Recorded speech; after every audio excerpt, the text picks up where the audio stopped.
for a rally with Hillary Clinton in Detroit.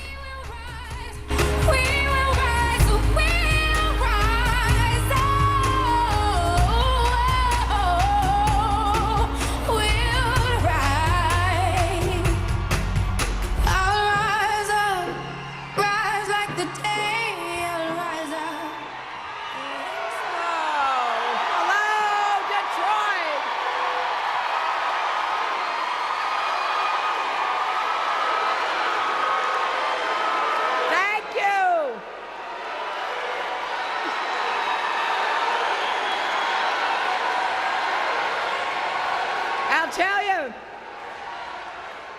I am so glad to be back in Michigan.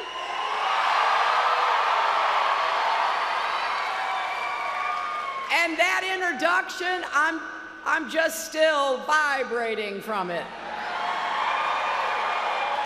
I thank my longtime friend, Reverend Wendell Anthony, for giving us some of the best lines that we've had in the whole campaign. Thank you, Wendell.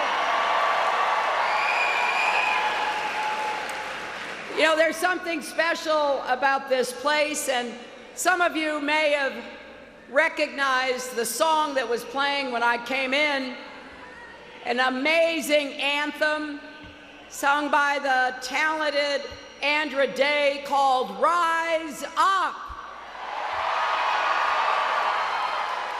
And that is what Detroit is doing. You are rising up. And that is exactly what we're going to do in America. We are going to rise up and make sure the American dream is big enough for everyone. I'm looking forward to working with the great team you have here in Detroit and in Michigan. I want to thank your senators, Senator Debbie Stabenow and Senator Gary Peters. I want to thank your members of Congress, Congressman John Conyers, Sandy Levin, Congresswomen Brenda Lawrence and Debbie Dingell. I want to thank your great mayor, Mayor Mike Duggan. Thank you. Wayne County Executive Warren Evans, Sheriff Benny Napoleon, the President of the UAW, Dennis Williams, longtime friends and former colleagues of mine, former Senator Carl Levin and his wife Barbara are here, and to all who are present today. And I was delighted that my friend and my supporter, Mark Cuban, could be here because he's not only a real billionaire, he's actually shared his profits with his employees.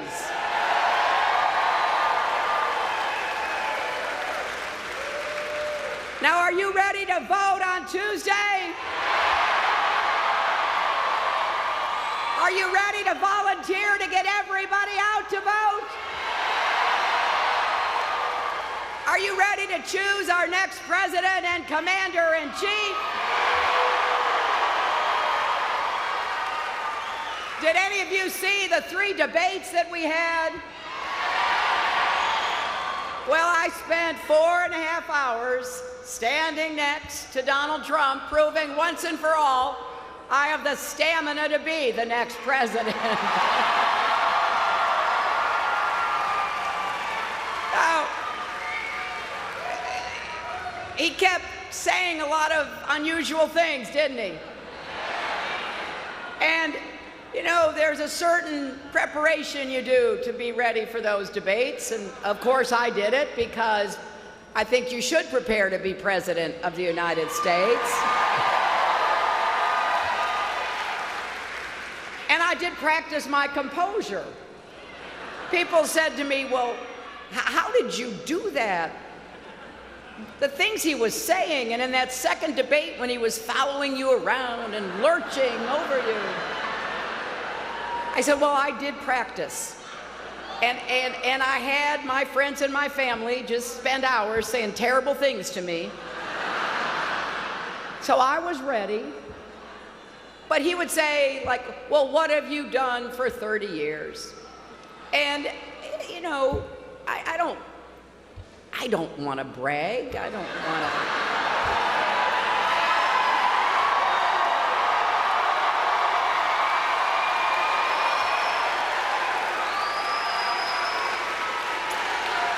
But I do think it matters what you've done, and especially what you've done that maybe improves somebody else's life, right? And one of the great joys of this campaign has been traveling around our country, meeting people who've been affected by what we've been doing. For example, as First Lady, I helped create the Children's Health Insurance Program, which covers 8 million kids.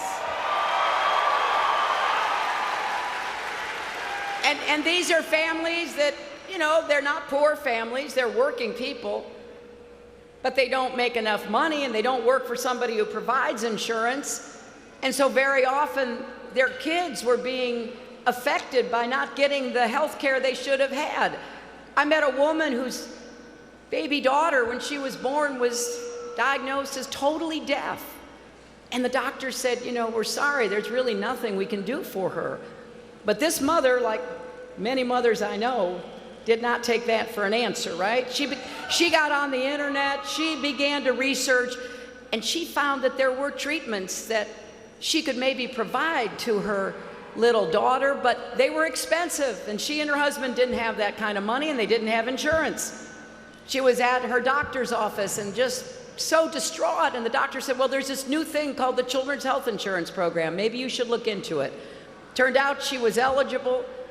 She signed up. She started giving her daughter the best health care that every child in this country should be able to have, by the way. And when I was in North Carolina, I heard about her and I got to meet her, but more than that, I met her daughter who talked to me and who just graduated from college because she got the health care and she got the treatment that she deserved to have.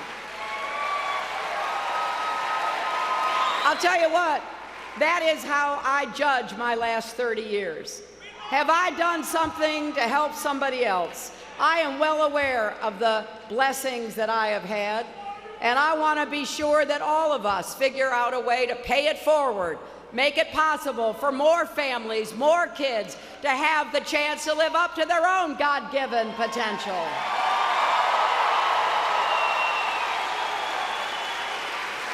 And I was a senator in New York on 9/11, so I know what can happen, the evil and the hatred of terrorism. I saw it.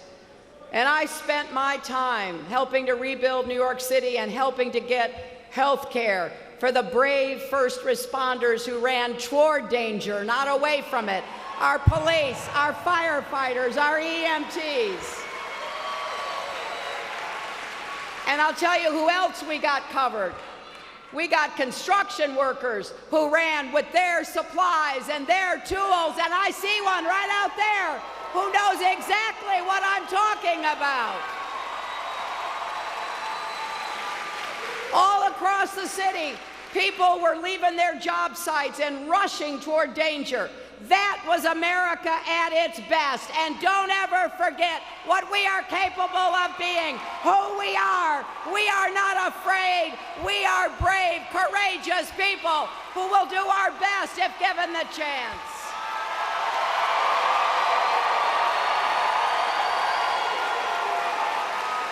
And as your Secretary of State, I went to 112 countries, negotiated ceasefires, reduced the threat of nuclear weapons, stood up for human rights and women's rights and worker rights and LGBT rights.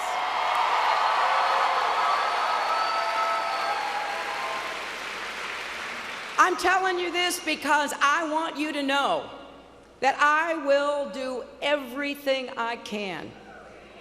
If I am honored to be your president, I will get up every day in that White House and I will go to work for you and your families to make it possible for you to get the chances and the opportunities you deserve to have.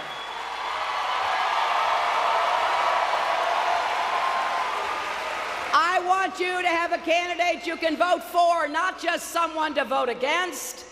That's why Tim Kaine and I have run a campaign based on ideas and issues, not insults. Because if you really take a look at what's at stake in this election, it is a choice between two very different visions for America. I gotta say, when I hear my opponent talk about America, I don't recognize the country he's talking about. It is so dark, so divisive, so hateful. That is not the America that I believe in. I believe that we should have a confident, optimistic, inclusive vision of where we're going and how we're going to get there.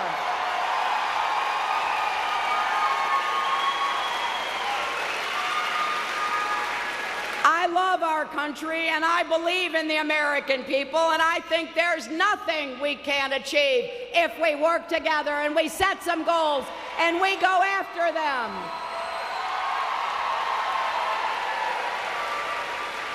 You see, we believe in an America that is big-hearted, not small-minded. We believe in an America that is already great but can be greater if we do our part.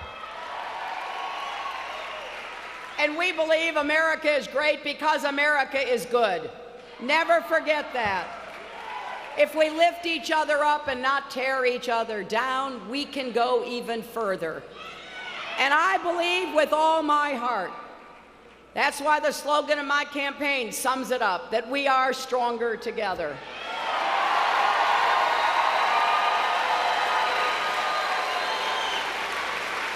And so, come next January 20th, America's going to have a new president.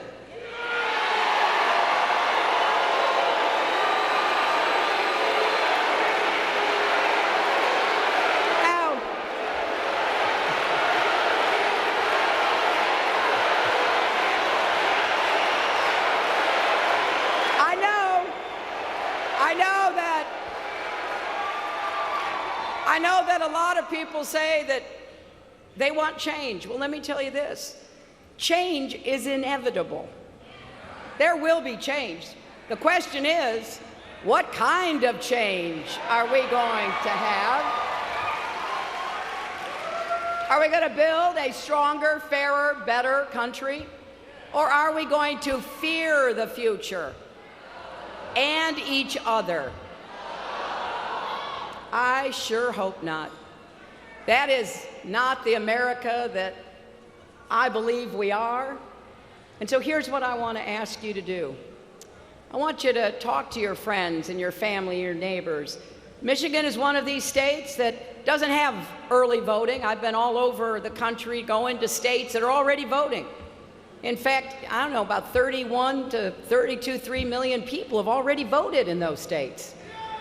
But Michigan votes on Tuesday.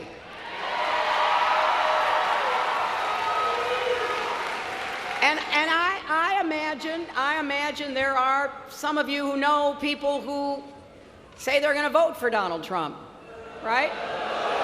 I know. I understand that. I mean, I would hope you'd try to stage an intervention before it's too late.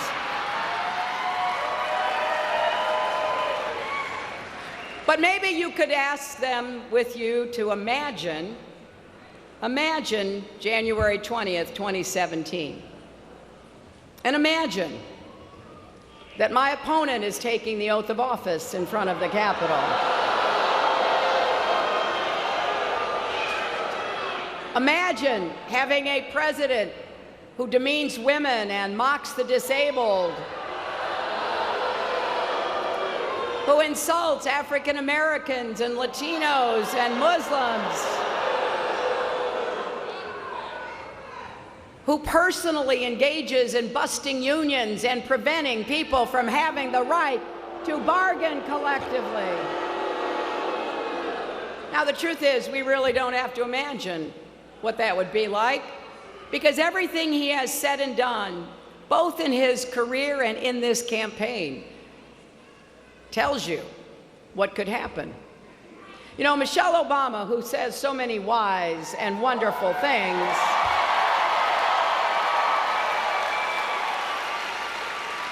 she said the presidency doesn't change who you are, it reveals who you are. And I think we've seen who Donald Trump is. Maya Angelou, another great American, Maya Angelou said, when someone shows you who he is, believe him the first time.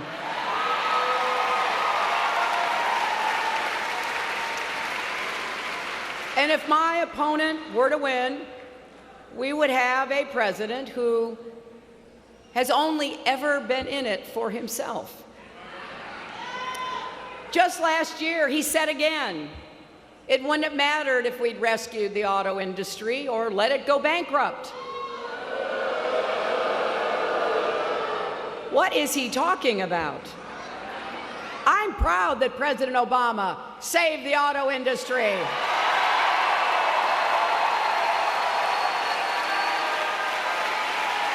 And I'm even prouder that because of the hard work of people in Detroit and across Michigan and the Midwest, the U.S. auto industry just had its best year ever.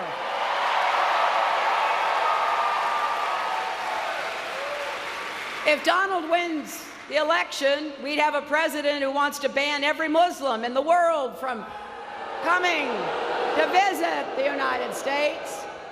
We are a country founded on religious freedom. That runs contrary to our Constitution.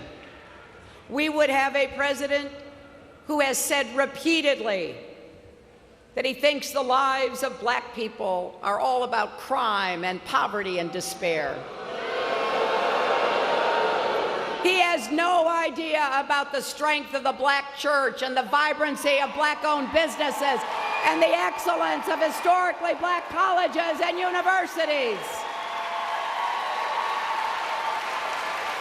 He seems to know nothing about the rise of a new generation of black activists and the success of black leaders in every field.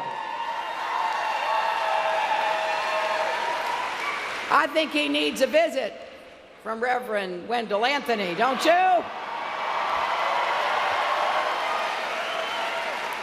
Yesterday in North Carolina, I was honored to stand with a woman named Mae Brown Wiggins. Decades ago, she was a hard-working nurse in New York City. She was looking for an apartment that she could afford to rent. But Donald Trump and his father, Fred, turned her away. You see, whenever African Americans tried to rent Trump apartments, their application was marked with a C for colored. And that didn't sit very well with Mae, so she went to the authorities, and eventually the Department of Justice sued the Trumps for housing discrimination.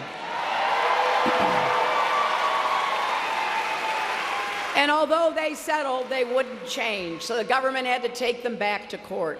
That's a pattern. This is what happens time and time again with my opponent. If he were to win, he would be in charge of the federal housing department. If he doesn't respect all Americans now, how can we trust him to serve all Americans in the future?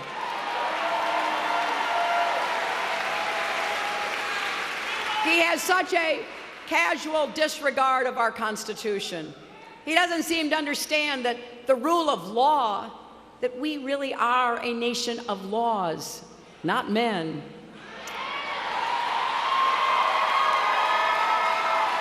Here's the latest example. There was a terrible crime back in 1990 in New York City. It was called the Central Park Five. Maybe some of you have heard of it. There were 5 black and Latino kids, some as young as 14. They were wrongfully convicted and they were in prison where they spent years. Donald Trump took out full-page ads calling for the death penalty for the kids. And even after they were exonerated by DNA evidence and someone else confessed to that terrible crime, Trump actually said they should still be in prison. It doesn't matter if you're innocent. If he decides that you should be in prison or you should be locked up,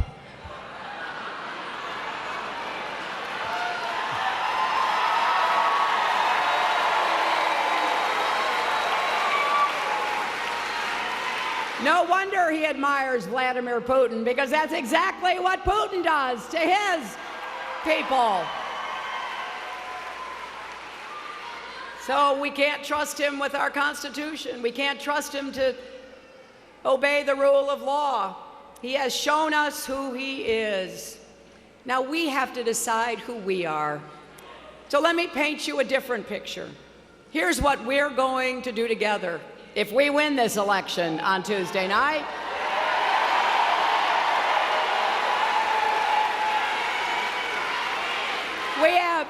We have three big challenges. Number one, we got to get the economy working for everyone, not just those at the top. Number two, we've got to keep our country safe, and we have to work with our allies to lead the world with strength and intelligence toward peace and prosperity. And number three, we've got to bring our country together. We have got to overcome these divides. We have to heal our nation. And I hope that you will help me meet all three of those challenges.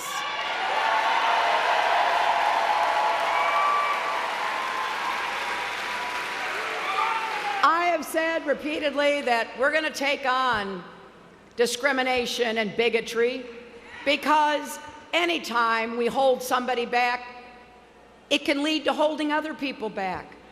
We can't accept as normal what we're seeing across our country because of his campaign.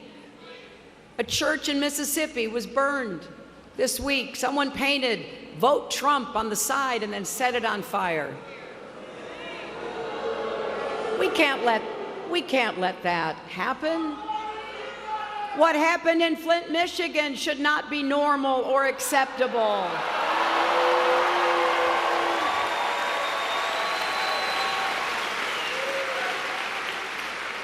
Our kids should be guaranteed clean air and clean water. Those are basics. And we've got to do everything we can to make sure that we take care of our children. And it's important for us to recognize that when I talk about getting the economy to work for everybody, that means I want the biggest jobs program since World War II. Infrastructure, advanced manufacturing, clean renewable energy technology. Some people say we can't do that. Well, I'm telling you, they're wrong. They're wrong. We have the best workers, the most productive workers. We're going to give them more to work on, more products to produce.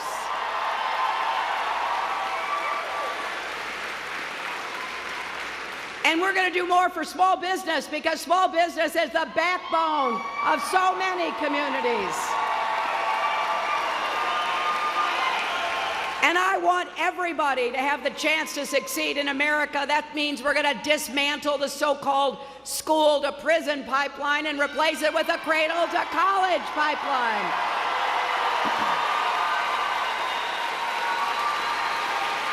And we're going to make sure that every child has the chance to go to a good school with good teachers, no matter what zip code that child lives in. And I want to start with our youngest kids with pre-kindergarten programs. And then I want to be a good partner with our teachers. We've got to have high expectations and get results in helping our children. And I want to be sure that we put technical education back into high school, because there are good jobs out there waiting for young people with the skills to do them.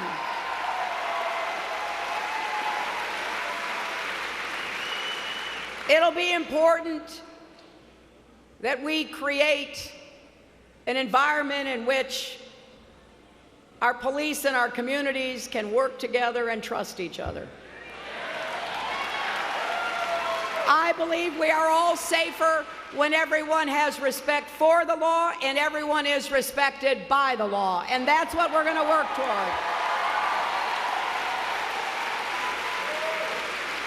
We're also going to take common sense steps to reduce gun violence and save lives.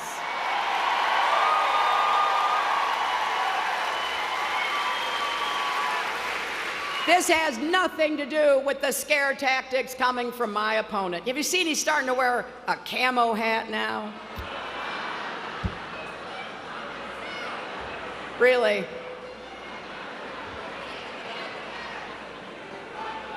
We are going to work with responsible gun owners who understand that we've got to keep guns out of the hands of people who shouldn't have them in the first place.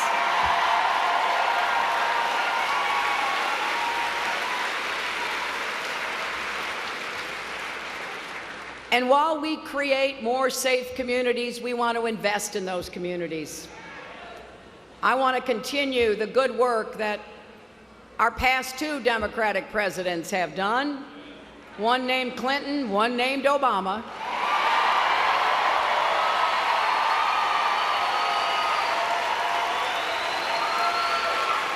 And I want to be a really strong partner. I'll compete a little with them. But I want to be a really strong partner with Detroit and other cities that are on the way back up to make sure you get the investment and the support, the housing, and the jobs that you need. But we also have to make sure our economy is fairer. That's why I believe we should raise the national minimum wage, because people who work full-time should not be left in poverty. And isn't it finally time to guarantee equal pay for women?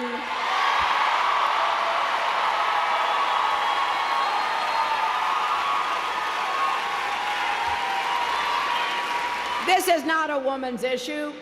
If you have a wife, a mother, a daughter, or a sister who works, it's your issue.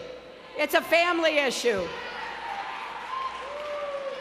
And every time I talk about, wanting to have affordable child care, paid family leave, equal pay for women, the other side accuses me of playing the woman's card. I'll tell you what, if standing up for equal pay is playing the woman's card, then deal me in.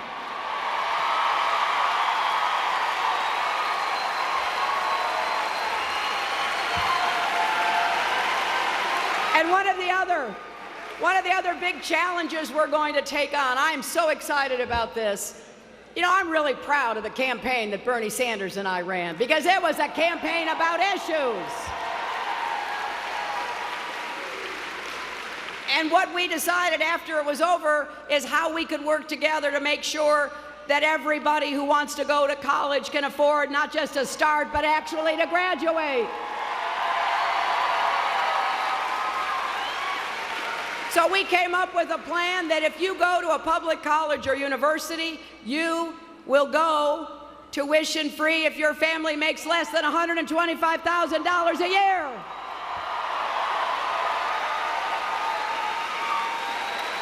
And it will be debt-free for everybody above that, so you don't go into debt.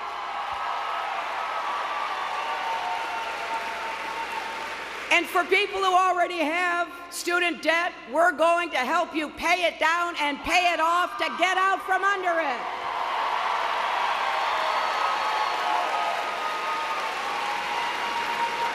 And I want especially to support historically black colleges and universities that have done so much to bring forth a leadership cadre in our country. Now, this is just some of what we are offering in this campaign because we really believe you need to look at what will happen after the election. You know, I had a friend say to me the other day, you know, people are just frustrated and angry. I get that. I understand that. We had the worst economic collapse since the Great Depression in '08 and '09. Millions of people lost their jobs. Millions lost their homes. Family wealth was wiped out. That is a trauma. And people are still suffering and still climbing back from that. I get it. But I learned a long time ago from my late mother, anger is not a plan, right? Be angry, vent about it, and then roll up your sleeves and get to work.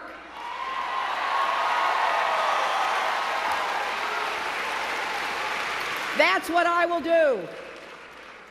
That's why we put this all down. It's on our website, HillaryClinton.com. It's in a book that Tim Kaine and I put out called Stronger Together. Because not only do I want you to know what I will try to do as your president, I want you to hold me accountable. I want you, when I come back to Detroit, which I will do, when I travel around Michigan, which I will do, I want you to say, well, how's it going getting those new jobs started? How much progress are we making on making sure college is affordable? I believe in making lists. Maybe it's a woman's thing.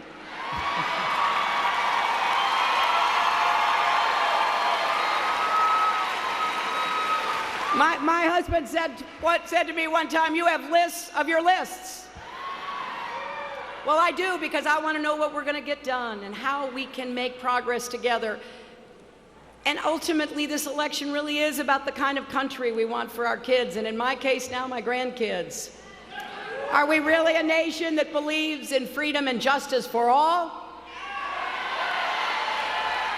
Are we really a nation that recognizes our best years can still be ahead of us if we make up our minds to have that be our goal? I believe we can do this together. My opponent at his convention said I alone can fix it. Well, no. Nobody alone does anything. When our founders met in Philadelphia, it wasn't one person creating our country.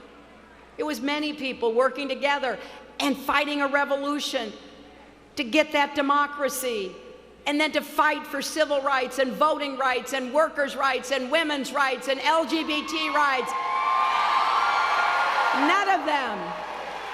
None of them were won by one person alone. The American labor movement didn't happen because somebody one day said, I alone can make it happen. It took millions of people in every one of these movements marching and speaking out and sitting in. Barack Obama wasn't put into the White House by one person alone. It took everybody working and organizing and, yes, voting. That is how progress happens in America.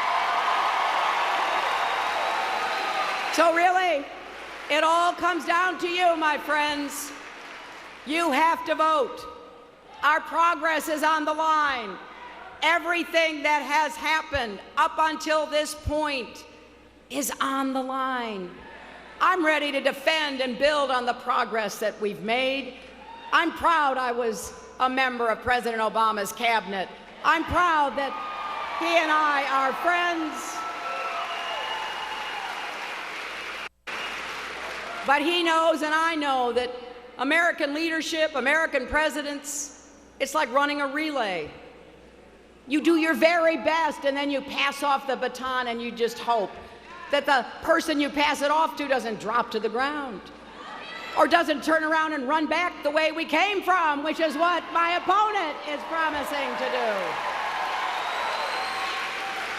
Now, I've told the president that when he hands off the baton, he's going to have to bend over. He's a lot taller than I am. But I'm excited about what we can do. I know this has been a tough campaign. I've got people coming up to me saying they've got migraines they never had before. They have stomach aches that they don't know what they're going to do with. I get it. It has been, in many ways, a really tough campaign. But I'll tell you what, Michigan, you can make the difference.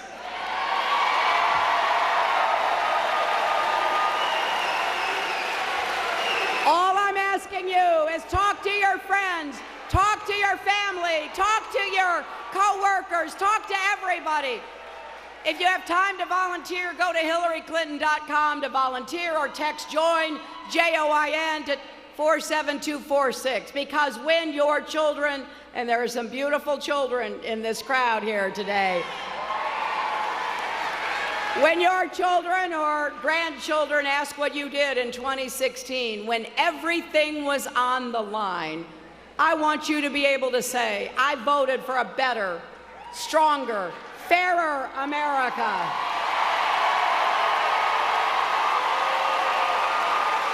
An America where we build bridges, not walls. And where we prove once and for all that love trumps hate. Let's get to work. Thank you. Thank you, Detroit. Thank you, Michigan. God bless you.